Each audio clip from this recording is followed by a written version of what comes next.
Hello, I'm Ajit Nair from Nair's Aviation Ground School. This is the 14th video in a new series of educational aviation videos for the aspiring pilot. In a previous video, we had discussed the internal combustion engine, also known as a piston engine. The piston engine powers numerous airplanes, but there is another type of engine used by the heavier and more powerful aircraft. These engines are relatively new, being developed and used since the early 1940s.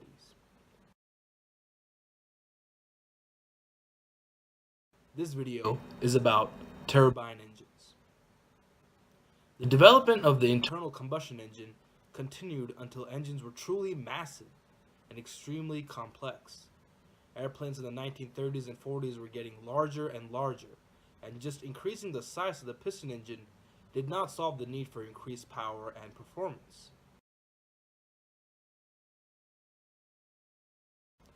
Furthermore, the engines had grown so complex that maintenance was exceedingly difficult, and the costs involved were truly astronomical.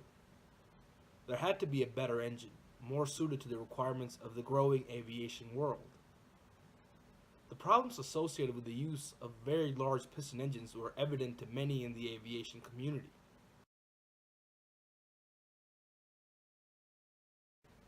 The two major figures in the development of the turbine or jet engine are Sir Frank Whittle and Dr. Hans von Ohain. Both men had similar ideas as to the creation of a jet engine, but differed in the operation of the actual engine.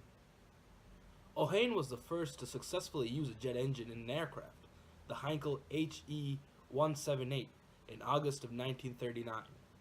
Whittle's design was first used by the Gloucester Pioneer in May of 1941. The Messerschmitt Me-262 was the first jet aircraft to be built and used in large numbers in 1944.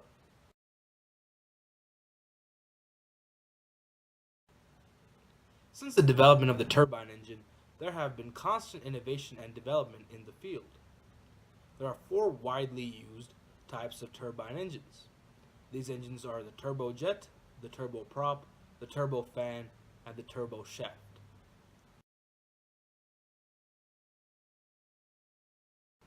The turbojet was the earliest type of turbine engines.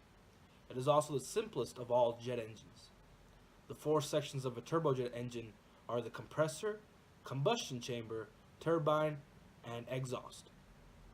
The compressor passes air at a high rate of speed to the combustion chamber, which contains the fuel inlet and the igniter.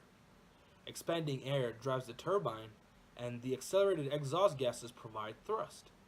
These engines are limited on range and endurance, and today are most commonly used in military aviation.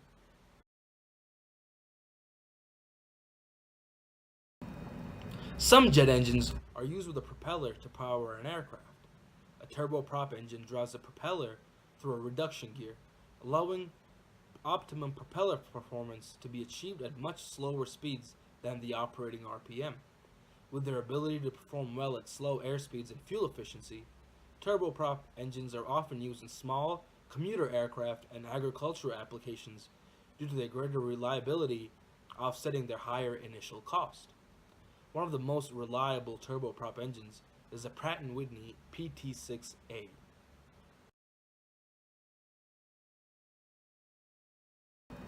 Turbofan jet engines were designed to merge the best features of the turbojet and the turboprop. By diverting a secondary airflow around the combustion chamber, additional thrust was created. Two separate streams of air pass through a turbofan engine. One passes through the engine core, while the second bypasses the core. Turbofans are used in almost all the major airliners in use today. Turbofans come in a range of power outputs and sizes, and power all aircraft from the famous Boeing and Airbus aircraft manufacturers.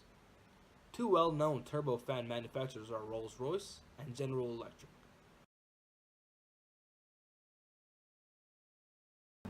The fourth type of jet engine is known as a turboshaft. Most of the energy produced by the expanding gases drives a shaft connected to a turbine through a single stage of reduction gearing rather than producing jet thrust. Turboshaft engines are predominantly used in helicopters. The first turboshaft engine was built by the French firm Turbomeca in 1949. Turbine engines have several advantages over reciprocating engines, including less vibration, increased aircraft performance, and reliability. The turbine engine was developed in order to meet the growing demand for more power and performance by the aviation world in the early decades of flight.